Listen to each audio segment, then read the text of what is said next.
Today's event inaugurates Connexion. This connection with X connection. In the Ministry of Education, to make sure your spellings. X. It's wrong, by the way. Connection initiative by Nexus, the Central Coordinating Agency for ME Singapore. This is a series of seminars and networking events that will follow with the aim of providing national education community new tools, skills, resources that will help them more effectively reach out to audiences. So today's seminar kicks off the Connection series, which focuses on the new media and technology and how it can be used to better engage younger Singaporeans like students in national service. And I think this is a timely and important theme because of the profound impact that the new media or cyberspace has had and will continue to have in today's world, a very much more compact. 3 events within the last decade illustrated vividly to Singaporeans that the world we presently live in is inextricably linked. If I may refresh your memories, in November 2002, most of us remember SARS. In November 2002, Ground Zero was in Guangdong, which is about 2,600 kilometers away. But within 4 months, it spread including Singapore into Canada by March 2003. The global financial crisis, which we are currently in, started as a subprime mortgage crisis in the US in June of 2007. But from it, a fast and furious wave rapidly hit economies all over the world in 2008. Within a week, we saw almost all investment houses either collapse or have transformed themselves to banks, and many of them were decade and even century-old institutions, venerable institutions. Last month, the terror attacks in Mumbai, 4,000 kilometers away, claimed the life of one of our own locally. From these physical events, it's very easy to see how events far away can affect the lives of Singaporeans here. But in cyberspace, these pervasive effects of the interconnected world occur not during crises, but on a daily basis, and affects the masses of all countries in all virtual world, in the virtual world through the new media. So if you go to YouTube and you check how many hits, and ask my children what's the most popular YouTube video in the world, they say, well, yeah, we've clicked on it, but not really, but it's anyways a couple of million, tens of million hits. Because Singapore is wired up as a global city, plugged into the world, real time, all the time, willy-nilly, we expose ourselves to external influences from far-flung places and a myriad of interest groups. This cyberspace, this internet superhighway is vast and intricately networked. There's a torrent of information, images, and interaction which is growing exponentially. And this is vital to modern economies. It has enabled a customized way of life to all and sundry. For example, you can perform an alarming number of transactions. The entire spectrum of diverse interests can be catered to. And we used to use the word mass media or broadcasting. But experts have said that's not quite an accurate word to describe the internet. It is mass media, it is broadcasting, but a better word is perhaps multiple narrowcasting. In other words, little groups, and then when a particular interest catches them, like different flocks of fish, they converge. On the net, you can perform daily mundane tasks. Or, at the other extreme, track down a very select item, collect this item that very few will be interested in, purchase it on eBay or where have you. Borderless and with very few restraints. The tagline, "Where do you want to go today?" caught on because it succinctly captured the possibilities that interconnectivity brings. But danger also lurks. We read regularly of reports of sham schemes and sexual predators. And all of us, if you haven't got it, please give me your email address. I'll put you on and you get a card telling you how you can make a lot of money. Another phenomenon, a more serious one, as has happened in Singapore, is self-radicalization. To become a willing agent in terror. And it's happened here in Singapore. You will remember that Abdul Bashir, who was arrested in February 2007. This is the case point. No one physically contacted Abdul Bashir. But he began to develop militant jihad ideas in the late 2004. After being affected by the radical discourse he read on the internet, which fed into his own narrow perspective of what the world was. And he was willing to act on his radical beliefs, to even bring death and destruction to those around him.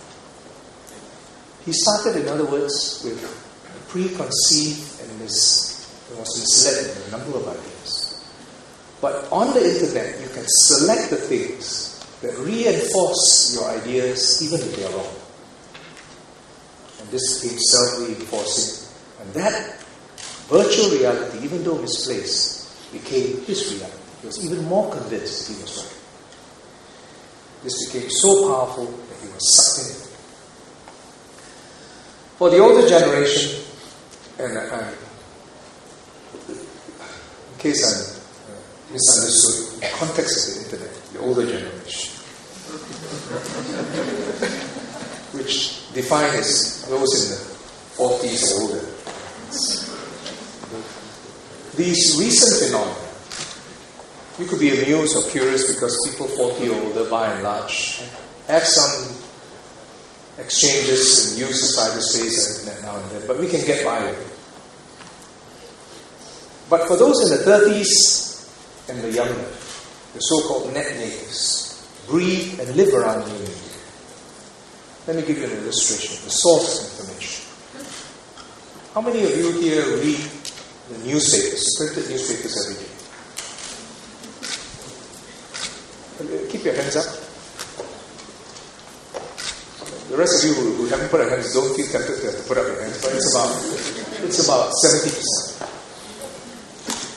In the United States, a survey was conducted in December 2008, and this is our Pew Research Center for People in the Press. And there were about 1,500 Americans. And they basically asked them, where do you get your source of information daily? Simple question. What were their results? They found that the internet has surpassed all other media, except television as an outlet for national and international news. They were getting serious stuff, not entertaining. This was national and international news.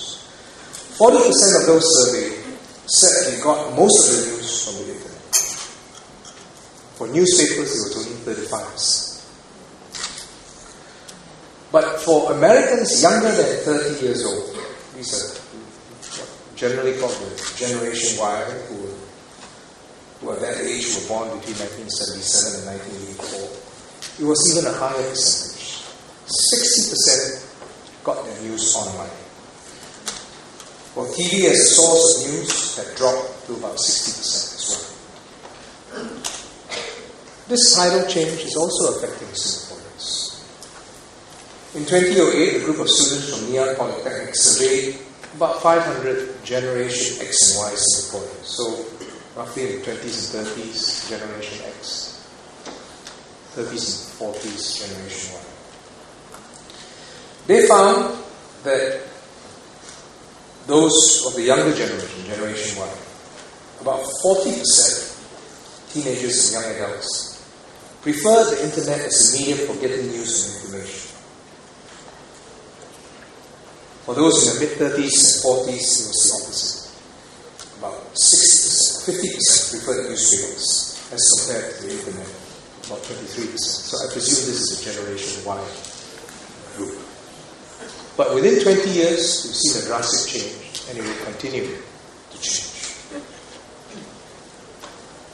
The internet has changed our way of life, and I think for the most part positive. But all of us recognize that there are new challenges, and communities everywhere are now grappling with the new tensions that exist in new media. All of us enjoy unfettered access and platforms. We enjoy the freedom to be able to say what we want, express ourselves. But we also want to be able to guard against the propagation of bigotry, prejudices, untruths, exploitation that can result from an uncontrolled environment. And we certainly want to protect the young and vulnerable from falling prey to negative influences. I think this collective search for solutions and trade-offs will continue and evolve. I don't think it's a single solution. And it will continue to move, as it did for the printed press. When printing became cheaper or available, the same problems came. In other words, if you had the means to publish a newspaper, you could, and you could say anything that you want. But that same process occurred in the printed media, as it will now on the internet. And I think for the internet, positive changes are taking place.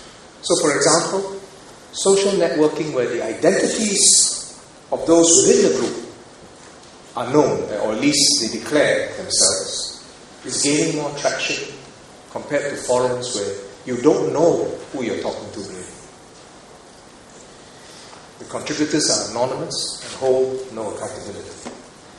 And such internet forums have not produced meaningful discussions or social exchanges because they select nameless, famous people who seldom represent the majority. More often than not, if you go into them, many of them degenerate into self-gratifying rantings and unproductive discourse.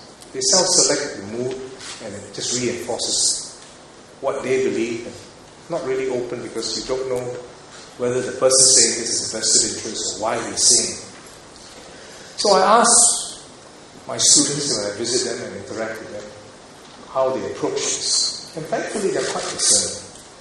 They tell me that these sites, these forums, predictably take a negative stance. They say they know what the comments will be even before clicking on it because they have labeled it. And almost to all issues, and often little by way of constructive criticism, let alone solutions. So most students have learned to discount the stereotypes and perspective in such sites and nowhere else to go for reliable information and objective views. And I think that's positive. The terms of engagement, the ground rules, if you like, on new media will doubtless continue to evolve to find a more productive equilibrium. But in the meantime, governments in most developed countries have realized the importance of new media as an important avenue of engaging its citizens. In Singapore, as a whole of government, we have made this commitment too.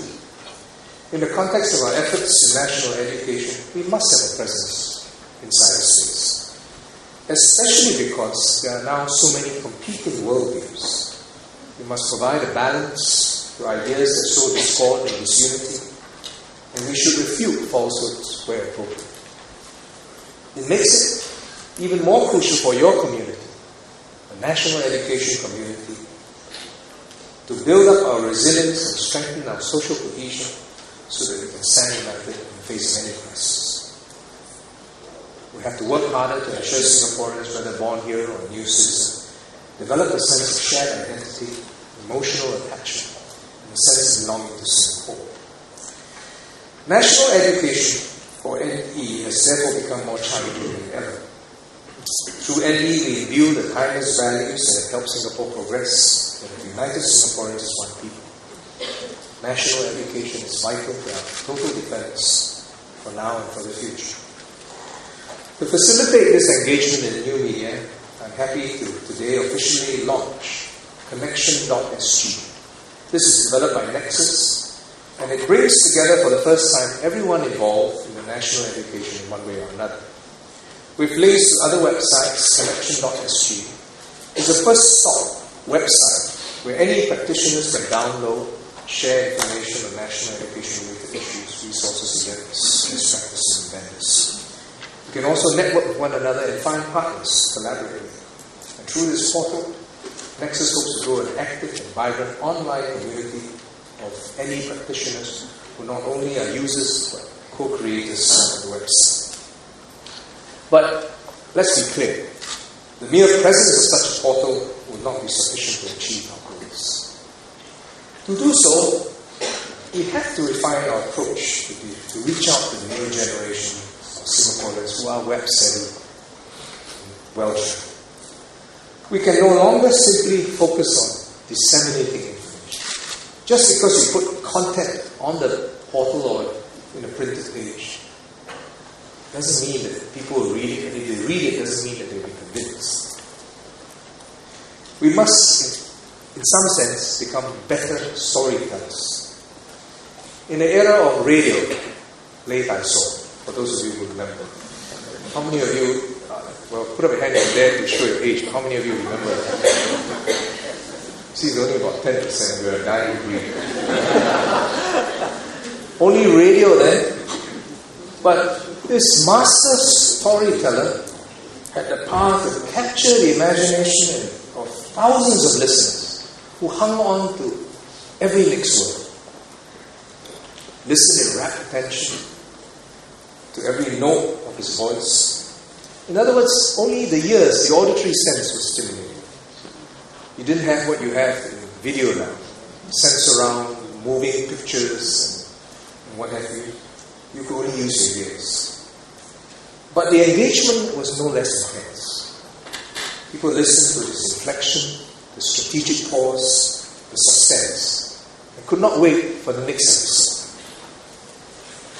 Do we have the kind of engagement even though we have technology that allows us to provide the total sensory experience? The technology is there, but it is no guarantee of higher level engagement. To engage citizens, we must tell our stories, firstly where people will listen, and in a way that will grab their attention.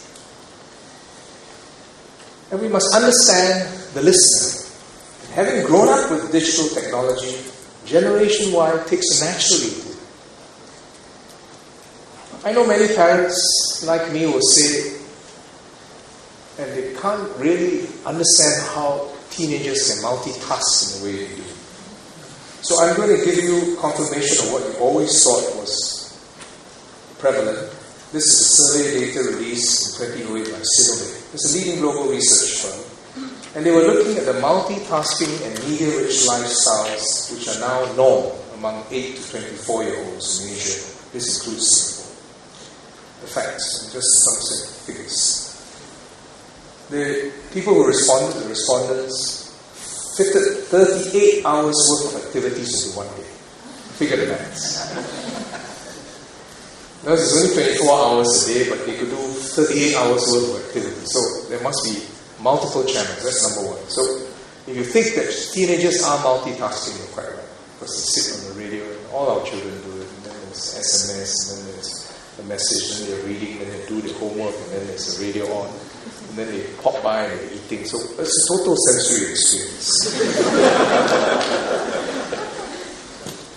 The survey found that in a day, young Singaporeans aged 15 to 24 spend an average of more than 1.5 hours on email, another 1.5 hours as part of the online community, more than 4 hours on instant messaging. We are the region's height, another first. And almost 4 hours on other internet activities. So 1.5, 3, 4, 7, 4, 11 hours. How to study in 11 hours? But they do it simultaneously, so that's the only consolation. While online, They play games, listen to music, communicate with others, create or update the blog and more. I don't think it can change this. This is the way it is. We must keep up with the trends. We can't say, why can't we be like my generation? Because we said that to our parents. We didn't become like our parents, all of us, until we got to their age, of course. And our messages on national education must adapt to the way that people live, communicate and work. Until recently, in other words, we access the web via a traditional desktop. Today we can create, share, distribute content instantaneously with smart communication devices. On the move, in our MRT, on the bus, even walking, because of broadband mobility. And we live in a world where MTV has been surpassed by the YouTube, snail mail by blogs and social networking platforms such as Twitter and Facebook. While traditional media, newspapers, books, TV, continue to play their part, the advent of new media has radically brought consumers and producers of information to another level of communication. And this will have implications on any community of practitioners. In other words, audiences are no longer satisfied to be passive consumers of information. They are no longer satisfied, this is what you push to me, I'm going to accept it, and therefore it works. That's your model, it doesn't work. They want to be creators, modifiers, disseminators of content. How do you know if your message has worked? If it hasn't passed it on to somebody, it hasn't worked. That's a simple test. This means that issues important to Singaporeans, including national identity, should be debated in the open science space. And to be effective, we have to provide three elements to ensure the popularity, that has ensured the popularity of new. First, current information at the fingertips. The time lag counts. If you remember the Mumbai terror attacks, when I heard it on the news, I went on the net and selected sites. It was the quickened pace, the immediacy of new media. And if you went on CNN.com, each video clip was at 1 minute intervals, 5 minute intervals, constantly updated by people that were capturing information by the phone, sending out, even BlackBerry of contents of people trapped in the hospitals, in the hotels. So that's how immediate the information is. The first reports of the attacks appeared on social networks working such as Twitter and Flickr, even before mainstream media agencies were able to release news stories. Twitter users posted real-time personal updates, which even traditional or CNN and other traditional mainstream sites took. Bloggers actively disseminated information, such as consular hotlines for the crisis. The community got involved. And you can now find on Wikipedia details of the attack, casualties, reaction, recovery efforts, and so on. So clearly, the new media has become an important source of current real-time information. And the contributors come from all users, possible users. And users generate the content. A few months ago, the second C is collaboration.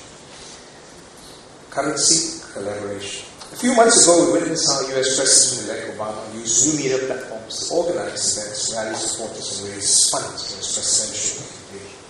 Some say that he will be the first White House occupant that has won a presidential election on the web.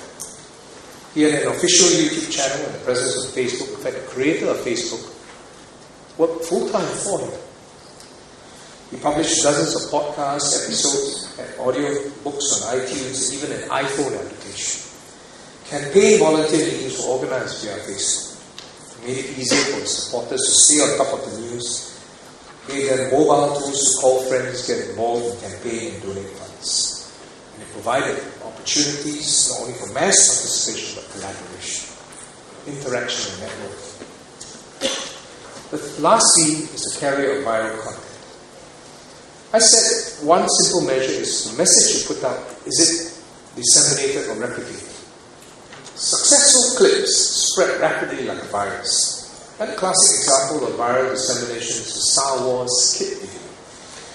It features a kid who was unaware that he was being filmed, playing with a big stick. The person who released it, I've not seen it, So I don't know what a big stick is. The person who released it on the web thought it was funny and people would enjoy watching it. And he was right. When he released it, it attracted almost 10 million views on YouTube with over 45,000 comments. Its own Wikipedia entry, so if you now Google Star Wars Sick Untold, you'll get around 370,000 results. And this illustrates how powerful, how quickly it can disseminate if you can package it in a way that can capture the user's imagination. And our young have great skills in this. In schools, they are taught to interact and create content. In August this year, I launched the third master plan for the ICT, for IT in education. And some schools are already benefiting from these programs. Some examples. Beacon Primary School. The students there learn about digital storytelling using affordable tablet PCs, voice recording functions, and presentation software to enable its pupils to easily create and share stories. I visit schools every few weeks, every 2 weeks. And many of my schools now have got production labs. They have a blue or green screen behind, glass panels, the way to post-process. So they're very adept. So they'll go there at the end of the visit. The students will interview me, sit me down with what the press does, and then ask questions, and then they'll edit and airbrush if you need. The Learning Science Lab at the National Institute of Education has also developed a hybrid role-playing and simulation game called Space Station Leonis, and it's trying out in selected secondary schools such as Evergreen and Connexion. And in this game, students play the role of citizens living on a space station.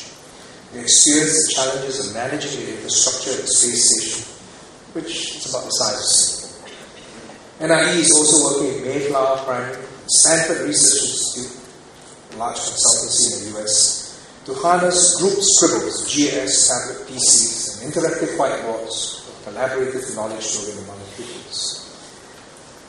Such new media applications, whether they're digital, narratives, gaming, or collaborative knowledge building, can be harnessed as part of any efforts. And the goal is basically to find ways for the user, for the listener, to take ownership of their experience and to discover their own conclusion. And this is what animation was, which was organized by Nexus. This is another example to let the listener be involved. It provides a creative platform for students to express their personal ideas in total defense. And if you see the clips, it's amazing. These are done, there are only small prizes. I don't think the prize amount is very much. But the amount of attention and traction it's gained, and some of these clips have won international awards.